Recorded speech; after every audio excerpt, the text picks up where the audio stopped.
everybody. I'm Ken from Pope Horns. This is day 6,243 of the COVID-19 quarantine. So we're going to get creative here and show you guys how to correctly pack and ship a French horn. We're going to do two different horns, a fixed bell horn and a cut bell horn. So the first thing you need is the correct box. I like to use the U-Haul dish barrel box. You do not need to buy the inserts unless you're going to be sending me China.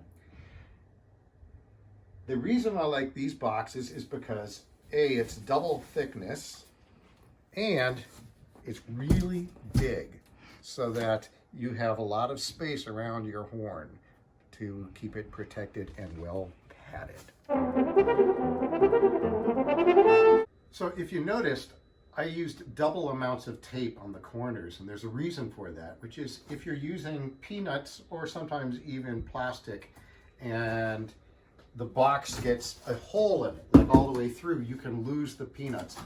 So I used double tape around the corners so it's strong. Those are the areas that usually get torn.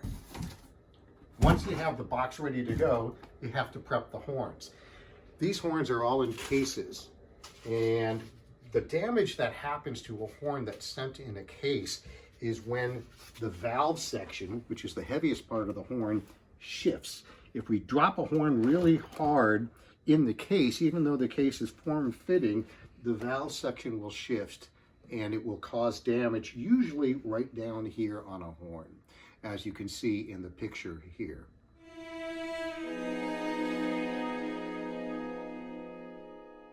So now that we know that's the heaviest section, we want to keep it from moving. And you can do it by simply putting different kinds of support. I use little pieces of foam, and you want to just make it so it keeps the valve section up and keeps it from moving in any possible direction. And you have to do this on all horns, not just cut bell horns. On this brand new Yamaha, which I just cut the bell on. Notice how pretty that is. Anyhow, this same thing will happen here, so I have to do it as well. I want to keep that supported. Once you have the horns correctly supported, take them and shake. You don't want to feel any movement at all, and if there is, then add more support or more little pieces of whatever kind of packing inside so there's no movement in your horn case. Okay, so now we're getting ready to pack the horn correctly in the box. Start with a good box. And as we already checked to make certain there's no movement, the horn is ready to go. Double check that. We add a few inches of either peanuts or bubble wrap to the bottom.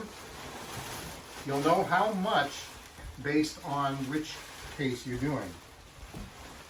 You want as much possible protection, or what do you call that stuff? Packing? Packing, Peanuts? thank you. Peanuts on the bottom side. I like to ship horns so that the lead pipe section is facing downwards. In this case, it's this way. If you lay it flat this way, sometimes that's okay, but the weakest part, as you saw in that picture, is where the tubing is the widest diameter, those big braces right down in this area here. So, we check to see how much space we have. I still have about 6 inches of space here, so I can add a lot more bubble wrap. Okay, now we're going to do a speed one.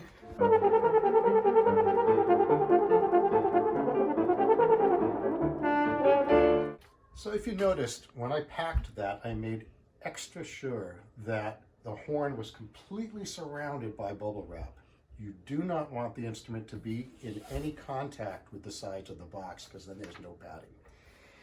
You don't want to overpack it. You want to have it just like Goldilocks, just enough padding, but not too. Another very important thing to do is to put a piece of paper inside both signifying who the horn is going to and who it's coming from. And if you're sending a horn to somebody, let them know why you're sending it to them. You'd be amazed how many horns just show up and I'm supposed to remember a phone call from 3 weeks ago.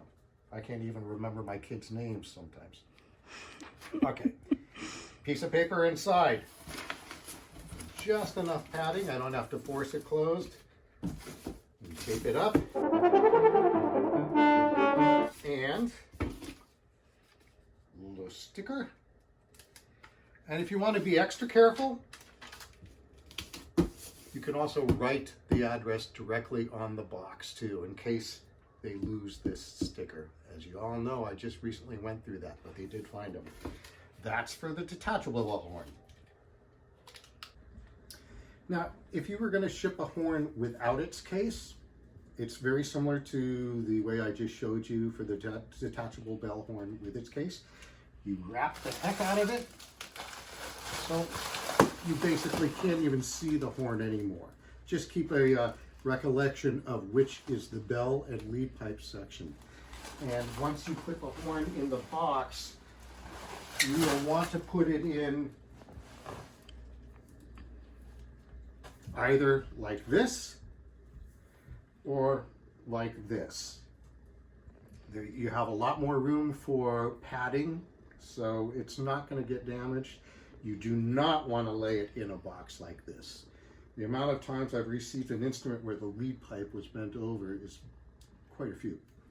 Packing a fixed bell horn, pretty much the same, but it's even more important to make certain you pack it bell up. As you noticed in the picture that you saw before with the damage down here, this horn, when it was shipped like this. And it had plenty of packing around it, but that damage happened. So we're going to ship it bell up, and the first thing we do is we put the bell horn in the case to see how much room we have for bottom cushioning. And we have about 4 inches or so.